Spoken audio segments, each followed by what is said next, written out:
ಒಂದೂರಲ್ಲಿ ಒಂದು ಗಂಡ ಹೆಂಡತಿ ಇದ್ದರು.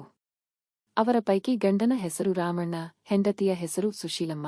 ರಾಮಣ್ಣನು ಮನೆಯ ಹಿಂದಿರುವ ಊರಿನ ಸಾಹುಕಾರರು ಕೊಟ್ಟ ಭೂಮಿಯಲ್ಲಿ ಬೇಸಾಯ ಮಾಡುತ್ತಿದ್ದ ಮತ್ತು ಸಾಹುಕಾರರ ಮನೆಗೆ ಕೂಲಿ ಕೆಲಸಕ್ಕೆ ಹೋಗುತ್ತಿದ್ದ.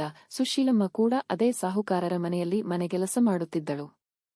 ಅವರ ಮನೆಯಲ್ಲಿ ತುಂಬಾ ಬಡತನವಿತ್ತು. ಎಷ್ಟೆಂದರೆ ಒಂದು ಹೊತ್ತು ಊಟ ಮಾಡಿದರೆ ಉಳಿದೆರಡು ಹೊತ್ತು ಅಂಬಲಿಯೋ ತುಂಬೆ ಸೊಪ್ಪೋ ಗತಿಯಾಗಿತ್ತು.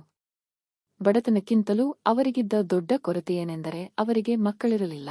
ಇದ್ದ ಒಬ್ಬಳು ಮಗಳು ಯಾವುದೋ ಕಾಯಿಲೆ ಬಂದು ಸತ್ತು ಹೋಗಿದ್ದಳು.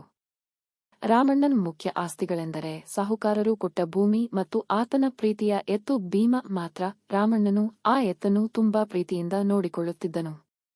ಹೀಗೆ ಇರುವಾಗ ಒಂದು ದಿನ ಸುಶೀಲಮ್ಮನಿಗೆ ಹೃದಯಾಘಾತ ಆಯಿತು.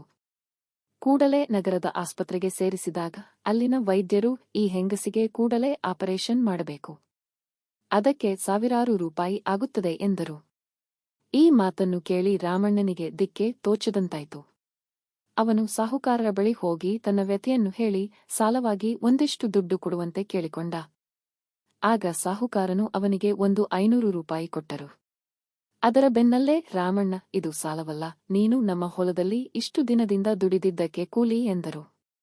ಆದರೆ ರಾಮಣ್ಣನಿಗೆ ಬೇಕಾದಷ್ಟು ಹಣ ಪೂರ್ಣವಾಗಿ ಸಿಗಲಿಲ್ಲವಾದ್ದರಿಂದ ಅವನು ಊರಿನ ಶ್ರೀಮಂತರಲ್ಲಿ ಒಬ್ಬನಾದ ಮಹದೇವಪ್ಪನಲ್ಲಿ ಇನ್ನೂ ಸ್ವಲ್ಪ ಹಣವನ್ನು ಸಾಲವಾಗಿ ಪಡೆದನು. ಆದರೆ ದುರದೃಷ್ಟವಶಾತ್ ಅಷ್ಟರೊಳಗೆ ಶಸ್ತ್ರಚಿಕಿತ್ಸೆ ಕೈಗೊಂಡಿದ್ದರೂ ಆಸ್ಪತ್ರೆಗೆ ಸೇರಿಸುವುದು ತಡವಾದ್ದರಿಂದ ಸುಶೀಲಮ್ಮ ಸತ್ತು ಹೋದಳು. ರಾಮಣ್ಣ ಸುಶೀಲಮ್ಮನ ಅಂತ್ಯಸಂಸ್ಕಾರವನ್ನು ಮಾಡಿ ಮುಗಿಸಿದ.